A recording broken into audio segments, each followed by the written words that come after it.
फकर जमान देसी स्टाइल में जब मारना शुरू करता है ना भाई, वो एक ओवर में 3-4 छक्के मार देता है और इसीलिए मुझे इतना ज्यादा पसंद है वो प्लेयर, बिकॉज वो बॉलर्स को खत्म करके, जैसे इमामुल हक ने पहले 2 मुकाबलों में रहा। देखो बाबर आजम है सॉलिड प्लेयर, आपको हमेशा वो सॉलिडिटी देगा, वो एक गारंटी देगा कि वो रन बनाएगा, ये उसका स्टाइल है, प्रॉपर करेक्ट खेलता है। फकर जमान ऐसा प्लेयर है कि वो आपको मैच विनिंग एबिलिटी देता है कि अल्लाह लव फकर जमान। और जो पाकिस्तानी जर्नलिस्ट 50 बार ऐसी स्टोरी सुना। अब फकर जमान के साथ क्या हुआ? फकर जमान नेशनल टीम से कॉन्ट्रैक्ट भी चला गया, फकर जमान का टीम में सिलेक्शन भी नहीं हुआ। अगर 2 लोगों की लड़ाई हो रही हो तो तीसरे आदमी को उनके बीच में उंगली नहीं करनी चाहिए, क्योंकि होता क्या है, ये दोनों आपस में सेटलमेंट कर लेते हैं और बुरा ये बन जाता है। यही हुआ है पाकिस्तान में फकर जमान के साथ। बाबर आजम टेस्ट टीम से ड्रॉप किए गए। बाबर आजम इसके बाद घर गए चुपचाप। वो तो support for you guys tweet करते रहे, लेकिन जिस पीसीबी ने बाबर आजम को ड्रॉप किया था उसको लेकर फकर जमान ने टाइप करके ट्वीट किया। अब हम टीबी वालों की दुनिया में कहावत है कि छपास और दिखास की बीमारी बड़ी खतरनाक होती है, और यही हुआ इनके साथ। बाबर आजम को विराट कोहली से तुलना करके फकर जमान ने जो ज्ञान लिखा था, वो ज्ञान पीसीबी को अच्छा नहीं लगा और कहा तुम्हारी ऐसी की तैसी, तुम हमारे सेंट्रल कॉन्ट्रैक्टेड प्लेयर हो और पापा को नहीं सिखाते, हमारे नीचे हो तो नीचे रहो। आसान शब्द पीसीबी यही कह रही थी और यही हुआ।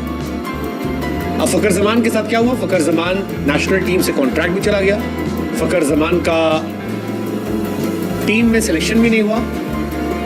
बाबर आजम ने अपना एक कॉन्ट्रैक्ट मेंटेन कर रखा है, वनडे और T20 टीम में उनकी जगह बरकरार है और टेस्ट में भी वो लौट आएंगे। लेकिन सवाल ये कि फकर जमान का क्या होगा गुरु, आपका क्या होगा जनाब अली, क्योंकि आपका तो करियर खत्म लग रहा है। 13 अक्टूबर को फकर जमान पर सवाल हुआ था।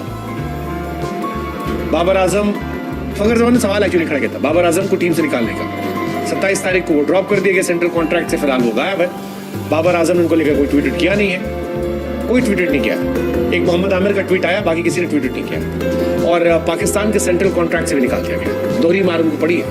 फकर जमान वो बल्लेबाज हैं जिन्होंने पाकिस्तान की इज्जत आबरू इंडिया में जब मैच चल रहा था बचाई थी, न्यूजीलैंड के सामने भी, बांग्लादेश के सामने। पाकिस्तान के इस वक्त भी सबसे बड़े वो एक्स फैक्टर वाले प्लेयर, वो प्लेयर है जिन्होंने इंडिया के सामने चैंपियंस ट्रॉफी में बढ़िया परफॉर्मेंस करके पाकिस्तान को जिताया था।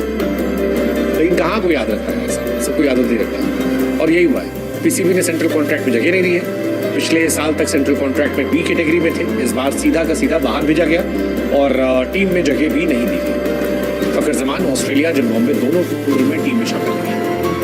फकर जमान स्पेशली वनडे में एक इंपॉर्टेंट प्लेयर माने जाते हैं और साफ साफ कहा गया, पीसीबी के जो हेड थे उन्होंने साफ साफ कहा कि जी फकर जमान का ट्वीट जो है वो इशू है, शो कॉज नोटिस ही पेंडिंग है। फकर जमान हुए ड्रॉप्ड नहीं है पीसीबी के सेंट्रल कॉन्ट्रैक्ट का हिस्सा। जानिए क्या रहा है इनके अर्श से फर्श तक का किस्सा। नमस्कार, स्वागत करते हैं आपका स्पोर्ट्स यारी में। मैं हूं आपके साथ आयुष और इस वक्त की बड़ी खबर लेके आपके साथ जुड़ रहे हैं, जहां पीसीबी के सेंट्रल कॉन्ट्रैक्ट से पाकिस्तान के one of the most important players को बाहर कर दिया गया है। प्लेयर्स मैंने इसलिए कहा क्योंकि फकर जमान भी अकेला नाम नहीं है जो यहाँ से बाहर होते हुए नजर आ रहे हैं। साथ ही में एक और ऐसा नाम है जिसके बारे में आप सुनेंगे तो आप भी सोचेंगे कि अच्छा ये भी इसमें शामिल है। तो रुक जाइए, एंड तक वीडियो देखिए, आपको सब कुछ एक एक करके बताऊंगा, शुरू से शुरू करूंगा और एंड तक सारी चीज बताऊंगा।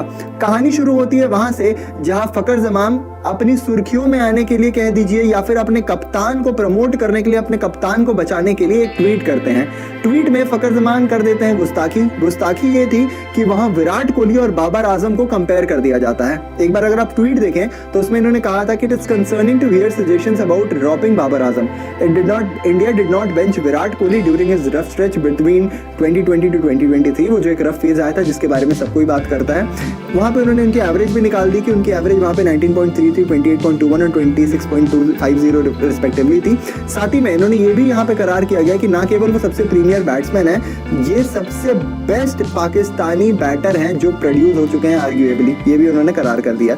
मतलब इनके जो पुराने लेजेंड्स हैं उनको भूल गए और Babar Azam is arguably the best Pakistani batter ever produce. ठीक है, इसके साथ साथ इन्होंने ये भी लिखा कि ये टीम को एक नेगेटिव मैसेज देगा।